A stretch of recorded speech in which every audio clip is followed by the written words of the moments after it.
Well, hello, hockey fans, and good evening, and welcome back to the Hockey Writers Live, Wednesday, December 16th, 2020. It is episode 12.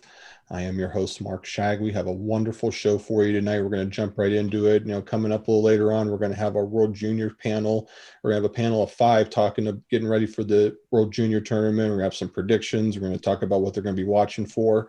But right now, I figure let's talk about the AHL for a minute. Now we've put all of our attention into the return to play into the NHL, and who better to bring on than the premier voice of the AHL, at least in my opinion.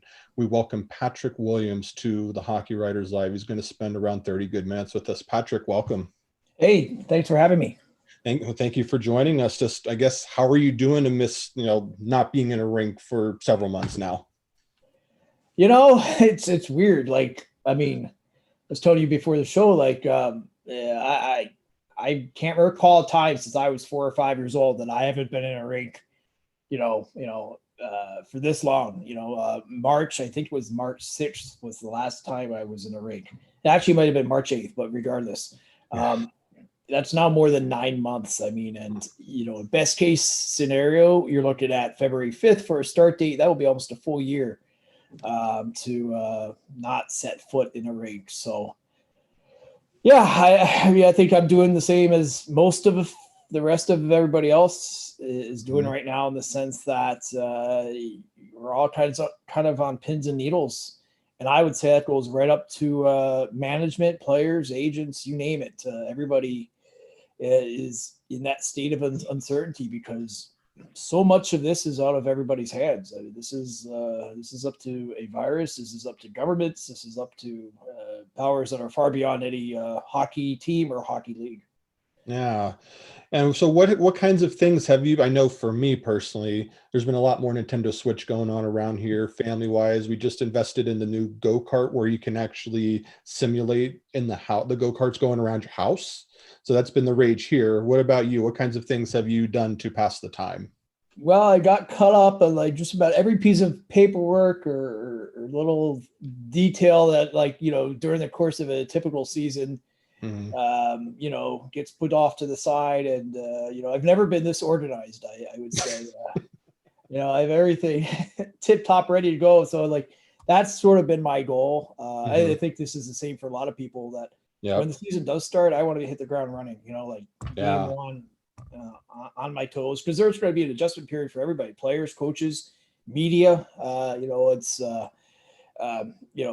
I've been trying to just keep writing as much as possible, just because, those skills, if you don't use them, they get a little rusty, like Yep. anything else. And so I'm trying to stay on top of that. And I'm just reading a lot, just trying to, all the things that, the hockey season is so all consuming most of the time, right? From Mhm. training camp starts, with the prospect stuff, in early September, and really until the cup final, and then the draft, and then free agency. Before you know it, you're well into the end of July. And then August is mostly a scramble to get ready for the new season. So, you don't really get a lot of downtime with Mhm. hockey. Yep. So this has been the one opportunity to sort of catch your breath and, all right, well, okay, it's a weekend. I don't have to be anywhere. I was telling my wife earlier, this is the first Christmas I can remember in I don't know how many years that I don't have a game on the 23rd and on the 26th. Which is just typically your big days on the American League schedule are Yeah. that way. And it was even that case when I was covering the Winnipeg Jets. I mean, it was always, they like to pack those games in right before the holidays and right after the holidays. And a lot of years, the whole holiday season was just kind of a blip, and you barely remember it. So this is kind of a whole new experience. I feel like I don't know, 9 years old or something. Right. And I feel like that we're finally maybe sort of getting some stuff when it comes to at least the NHL. They're aiming for January Mhm. 13th, reportedly. You've already mentioned about the February 5th start date. Where would you say your confidence is in that particular date for the AHL? And do you feel like everything's on target there? I think that there's two big steps. The first is the NHL actually, not just thinking they'll play, but they actually dropping the puck January 13th or whatever date they officially decide on. That would be a big step forward for the AHL, because time and time again, everybody I talk to, management, coaches, it's almost the same line I hear word for word is it all depends on the NHL. And if the NHL is playing, that certainly will help the AHL's case to play. Because all of a sudden now you got to work in the need for call-ups, the typical AHL, purpose. Yep. Player development can happen to some extent with what they're doing now, sending some of the top prospects over to Europe, let them play there, but they're certainly not getting the ideal development situation. You're not really staying on top of them like you would if they were, for example, the Cleveland Monsters and the Columbus Blue Jackets. That's typically, you're 2 hours down the road. You can, keep close tabs on all your players. Everybody knows what everybody's doing now. If you're an NHL team, your players are scattered in Sweden, Russia, Czech Republic, pretty much anywhere that, the general manager could find a spot for a player. So that's been a real challenge. So that's the first step. And then I think the second step is something that's well beyond the NHL's control, the American League's control, anybody, is just the coronavirus case numbers. They're still really high in both Canada and the United States. They've been very persistent, and I think that's what's making a lot of teams leery, is the sense that you look at, for example, the San Jose Sharks and Barracuda. Well, they shut down. The county shut down the ability to really, use the training facility. Well, all of a sudden now you're looking at, well, maybe we got to move operations over to Arizona or somewhere like that. And just, it's one thing if you have some advance notice. It's another thing if it happens on short notice and, you're trying to have a season and all of a sudden, you get word that in 2 days, everything's shutting down. So that's a real disruptive factor right now. And I think, I'll add one more thing. The third thing is just teams, both at the NHL level and the AHL level, are still, I think, trying to wrap their heads around the idea that, this is going to be a real tough year financially. And getting, if not comfortable, at least a little bit more accustomed to the idea of, we're going to lose money this year. Hopefully we'll lose as little as possible, but this is not going to be a year where we're going to make money. And at best, we're going to try to cut our losses and keep them to the bare minimum. But again, that, there will be a lot of things outside of their control. And, at the American League level, you're looking at 85 to 90% of your revenue comes from fans. And, the remainder pretty much comes from sponsorships and other miscellaneous items. But for the most part, this is the league that you have to put bodies in the building. You're not going to have that this year, at least not for the first, number of months of the season. So that's a real tough calculation for a lot of teams. How do you make it so that you can get through this season, you can get your development done, you can have some sort of season and not create long-term financial damage. So there's a lot of things they still have to sort through. Yep. About 8:15 here. If you're just tuning in, it's a Hockey Writers Live episode 12. We're spending 30 good minutes with Patrick Williams talking all things AHL. And I just wonder, you mentioned the media earlier, still obviously a lot of things to settle, but do you feel like that media coverage, especially from your point of view, are you going to be able to travel to places, or are you going to be doing a lot of Zoom, a lot of virtual stuff? That is still very much to be determined. Both from a hockey standpoint, will they let us in? That's the first thing. I mean, it's their building, it's their rules. You can certainly understand if they don't feel comfortable with that. If you're not letting fans in, can you justify letting in media? I don't know. I mean, that's a question well beyond my pay grade. That's the first thing. I guess the second thing is just, I think really in the case of anybody with any job, if you're going out in the public, you got to be cognizant of what, you have to do to, be responsible for, your people at home. Certainly, if I did, and if I was able to, I don't think I would certainly be doing my typical travel schedule, which is kind of everywhere. I mean, 1 year or one weekend, maybe I'm in Laval on a typical season. The next weekend I'm in Hershey or Charlotte or wherever. Well, I think this year would be a lot more confined. I don't think at the moment I would certainly be comfortable with the idea of air travel. And that's something that teams are facing. If you look at the Texas Stars, for example, they're down there by themselves. Anything that they do this year, it involves getting on a plane and traveling. Manitoba Moose, Colorado Eagles, Charlotte Checkers, right down the list. So sort of the same questions that I face, they face. It's that they have to do it with 25 players and coaches and training staff, et cetera. So there's a lot of real challenges there. So I think one thing I guess I've learned, and I think probably most of us have learned, is just to sort of play things by ear and look really short term, not try to plan too much out. I mean, in a normal season, the schedule comes out in July, and I'm pretty much planning the whole season right till, up until April and then the playoffs. And then now this might be a little bit more of a week to week type of planning situation. But I guess we'll see. I mean, we'll certainly see with the vaccine how that rollout goes in both countries. That will be, I think, another factor. That will hopefully get the league at both levels up and playing again. But, I think eventually it's going to come down to the fact at some point you're going to need people in the building to pay the bills. And until you can get that sense of confidence that that's not too far off, I think it's going to be a really difficult calculation for these teams because, what you don't want to do is start the season and then have to shut it down. That would be tough. And there's a lot of, issues I think people don't really even think about. Like most of these teams have had pretty substantial front office cuts. So you got to bring back some degree of personnel in that regard. But then if you're bringing people back, you don't certainly want to have to shut it down again and furlough them or lay them off. So, I mean, there's just a mess of challenges here. And, especially, hockey's unique in the sense that it's a business that operates pretty substantially on both sides of the border.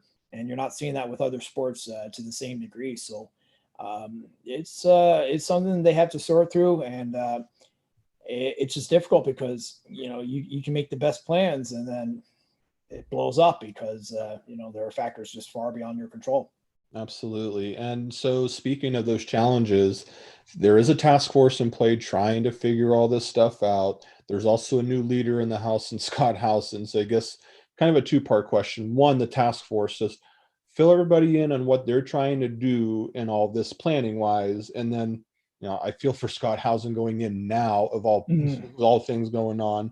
What can he bring, from a leadership perspective? Just what can he bring to the AHL, given where we are with the pandemic? All right. Well, first thing, the task force is it's basically, simple to put in simple terms. It's a mix of NHL and AHL people. It's a mix of business people and hockey people. So you have NHL general managers. You have Don Sweeney from the Boston Bruins. You have Kyle Dubas, kind of the hockey side of things. You have Jeff Barrett from the Wilkes-Barre Scranton Penguins, who's runs the business side of things. Tara Black, who's a really well-regarded front office executive for the Charlotte Checkers. So you're trying to, check all the different boxes, the hockey side of things, but also the business side, and then make sure that both sides, the American League and the National League, are represented. Because they're fairly different interests in some regards at the two levels. So you have to kind of, at least to as much degree as possible, make sure that each side is having their needs at least heard and understood and try to meet them as much as possible. So that's the task force. That's for Scott Howson. I mean, wow, what a year to walk into this job. Dave Andrews, 26 years, really took the lead from, what I would call a mom and pop operation in a lot of ways to what it is today. 31 teams spread out from, all the way from San Diego up to Laval and Charlotte and everywhere in between, and real polished operation. And it's funny because I'm thinking back to the All-Star game this past January. It was in Ontario, California, first time ever on the West Coast. It was a huge success for the league, and every year they have the annual State of the League address, and Dave Andrews, went through that, and it was, typically in a normal year, there's just a number of issues to sort through. Is the team moving? Who's coming in? Who's leaving? And this was the first year in my recollection that things were pretty quiet. We didn't have actually a whole lot to questioned him on because things were stable, and then I guess the first sort of crack in that wall came a few weeks later when the San Antonio news broke, and then the team going to Henderson. That was the first thing, and then about a month later after that came the whole coronavirus situation. So that's what Scott Helson walked into. There was a really well laid out plan going into it. He was going to come this past May and kind of shadow Dave Andrews for 2 months. Work side by side in the office in Springfield, Massachusetts, and really kind of get the lay of the land and then sort of pass that baton off to Dave Andrews on July 1st. Well, that didn't happen, obviously. Scott Helson spent most of that time in Columbus, and they didn't really get a proper send-off for Dave Andrews or really a proper, welcome for Scott Helson. And then you walk into this, and it's just, this massive problem that's there's no playbook to draw from. I mean, so right. Even a guy like Dave Andrews, who's been around, forever basically, and has seen everything that could come at him in this business, had no real playbook to draw from. So you're just dealing with factors, like I've said before, the government, and then obviously just the science of a virus that, especially in the earlier months, nobody knew a whole lot about. So, this is the league that's a complicated league because you have such a variety of markets. Mm-hmm. You have your Chicagos and your San Diegos and your Clevelands, but you also have your Bellevilles and your Uticas, and you have a lot of places in between, kind of those AAA size cities like Des Moines, Austin, Rochester, Syracuse, Grand Rapids, right down the list. So you have a lot of different challenges in each of those respective type of markets, and you have to make it work somehow. For all those markets. And that was always one of Dave Andrews' biggest challenges was how do I build a league that has long-term sustainability that can work for the Chicago Wolves, but also work for the Utica Comets. Drastically different markets, different challenges, different advantages. And so now you're trying to sort that through. And I think the third challenge, and this is something I've noticed that a lot of hockey people don't quite really have their head around yet, is the fan base. The fan base has been through a lot. Financially, you're looking at the unemployment numbers. You're looking at the basic economic confidence of a lot of people right now is not very high. And, the first thing that people do, if they're not feeling great about their economy or their personal situation, all right, well, let's cut the hockey tickets for right now because if we're worried that our job's not that secure or we've lost our job, there's not money for hockey tickets. It's a luxury, and in difficult times, that's not going to be something that's going to be on the table for most people. So, especially in a league that draws from typical everyday middle class, working class people. I mean, that's the bread and butter of your league. This isn't a league that's built on filling up corporate boxes and things like that. It's built on, mom and dad bringing the kids to the game. And so that fan base has been hit pretty hard in both countries. So I think that's going to be one of the big challenges, short term and long term, is how do you get people back in the buildings? I mean, in the best of times, it's a tough challenge. Getting people to come in, in the middle of the winter time. It's the minor leagues, it's not an easy sell sometimes. And, we've seen a lot of teams come and go over the years. And now you're throwing this additional challenge on top of it. So that's going to be, I think, one of the biggest challenges Scott Helson really has to deal with once everything really comes out. I think for him, in a lot of ways, he's busy now, but I think he's going to be far busier when the season actually does start at some point, either February or March or next fall, whatever it is. There's going to be a lot of things that you can't really do right now, but once the season does start, once the players are on the ice, that's when I think some of those challenges will start to crop up. And there will certainly be challenges all over the place, Patrick. I just kind of wonder now where teams, there are different points, and you brought up the economics. Could you see a scenario where teams might actually opt out of playing this season? Yes, I could. I've heard different rumors. You hear your worst case scenarios where it's a whole bunch of teams. You hear something more along the lines of a couple. I think that's something they really desperately don't want to do. It would be a last resort if they absolutely have to. Um, I think you could get by for a year doing it, especially since this will be an abbreviated season. At most, if this starts in February, you're probably wrapping it up sometime in June. They certainly don't want to play late into the summer, that's for sure. I think there's a real sense that we want to have the 21-22 season start in October, start normally, and kind of get everything, back to the way it was almost. Yeah. And so I think that's the sense. So, if you sit out this season, especially without having fans, you can probably get by, at least in most markets. And, if you have to, maybe what I could see is a more likely case would be maybe the NHL team brings the AHL team and they play out of the NHL building for a couple months. Okay. Just it's a little bit easier for some of the logistics in some cases. Have everything under one roof and, all the players kind of under the eye of the NHL team. And if you have to do it for a few months, yeah, you can get by. I mean, but I think it's really going to be a market to market type of situation where, different teams, obviously 12 of them are independently owned. So that's a whole nother challenge. And then just the sense of like, is this worth our while to have a whole nother building open, taking all the additional expenses of, putting in ice. I mean, that's a cost that most people don't think about, but it's a lot of money. Keep that ice going for 4 or 5 months. So I think little things like that, all those little details really do start to add up.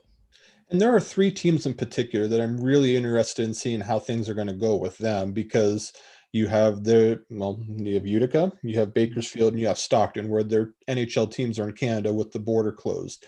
Is that the situation where you could see maybe they operate under one building, or how are they going to handle things, do you think? It looks like everybody I've talked to, the indication is they're going to try to keep the status quo, and perhaps there'll be an exemption to have a few extra players, like a little bit of a taxi squad for the NHL team, so they don't have to bring those. So the issue is you have to bring players. Let's say if you're the Edmonton Oilers and you have to bring a player from Bakersfield, California, well, then there's that whole quarantine issue. Yeah. And so, I mean, it's not gonna be workable, for a player recall. So maybe if you can expand the NHL roster a bit and have those 3 or 4 guys that you need kind of on hand, in case of injuries or whatever, have them, and then just have the AHL team down in Bakersfield playing and kind of doing its own thing. I would see that as the most likely outcome. But time and time again throughout this whole past 9 months, I mean, there's been things that you think are going to unfold a certain way, and then there's a big curveball that comes through. So that's what it looks like right now, that those teams will stay put. And I think teams are trying to minimize as much disruption as possible and not add any more work onto their plate. But we'll see. I think that's probably the most accurate way to put it. And the thing too that I keep thinking about is the rosters. You mentioned the taxi squad. The NHL is possibly looking at expanded rosters, and if you're going to expand rosters in the NHL, that's going to take some players potentially that would normally be playing for their AHL team to be ready to go in the event of. How's that going to impact AHL teams? It seems like that there's going to be possibly more openings on rosters in different spots. Just how do you see that going down? Yeah, the market's so strange right now. You look at like Andrew Hammond, a top goalie in this league. I mean, he just got signed today by Minnesota Wild. It was only because of their injury to Alex Stalock. I mean, there's a guy that sat on the market for 2 months, and I mean, Chris Terry from Grand Rapids just signed a deal over in the KHL. I mean, a proven player, a guy that led the league in scoring a couple years ago. So there's so much talent still out there. What I think will happen is probably, guys, you'll have your top 3 or 4 players, maybe not necessarily prospects, but your bubble guys that can kind of play in that taxi squad with the NHL team. And then your prospects stay in the American League. And then they'll try to fill in as much as they can with maybe some ECHL type players. But that's another league that's having its own issues, because I think they're up to 11 teams now that are sitting out the season. So, there's a lot of guys right now that are looking for jobs. Europe's pretty much filled up. It's not easy to get a job over there. So all the typical options that players would normally have are not there. So I think this season, if there is one, I expect the rosters will be kind of just a mess, and you'll just see players coming and going, and Yep. There'll be no real rhyme or reason. I mean, the American League is difficult enough to predict in the best of times, where your rosters, what they look like in October, can be very different in April. This year, I mean, is that times 10 because it's just going to be all over the place, and everybody's feeling their way through this. Nobody really knows how to handle this. Nobody's been through this at this magnitude.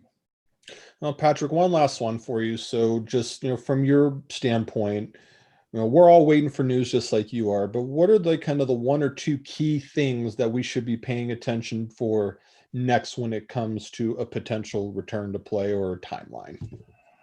That's a tough question. I'm trying to kind of read between the lines with a lot of things that, people are telling me, or just, things that are happening. Not getting a whole lot of info in that regard. I mean, yeah. So, I mean, that'd be normally what I would do, but since that option's not really open, I find myself reading the news, the regular news, more than I'm reading hockey news right now, because I think that's going to be what's the biggest factor. Typically, like anything else, like hockey or just regular society, if it's a copycat world, and so if one state starts to shut things down, that sort of tends to prompt other states to shut things down, and it's kind of a domino effect. So I'm kind of looking to see where that level of public confidence is, where your different states and provinces are, in terms of are they seeing the numbers come down? Are they starting to see some sort of leveling off? How well is the vaccination rollout going? If that's going smoothly, I think that definitely will help the American League's case to play. If it doesn't, then I think all bets are off. I think that's the big hope that a lot of people, both in and out of hockey, are having, that the vaccine can kind of come in and put a lot of this fire out. But if that doesn't go well, then I don't know where we're at that point. So those are kind of the things I'm looking at. Trying to, just figure out, well, like what is the government thinking in both countries at both the national and the state, local, provincial level. There's a lot of different layers that teams are navigating right now, and that's the thing I'm going to look at, because you can have the best plans. If the government says you're not playing, then you're not playing. The building's not open, and there's no fans, and there's no hockey. So, so I think that's where it's really going to, I think, ultimately be decided.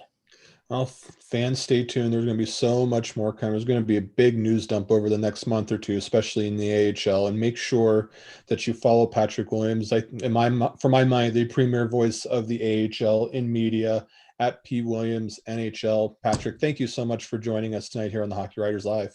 Thank you. Really appreciate coming on. Absolutely. That was Patrick Williams from NHL.com and Elite Prospects.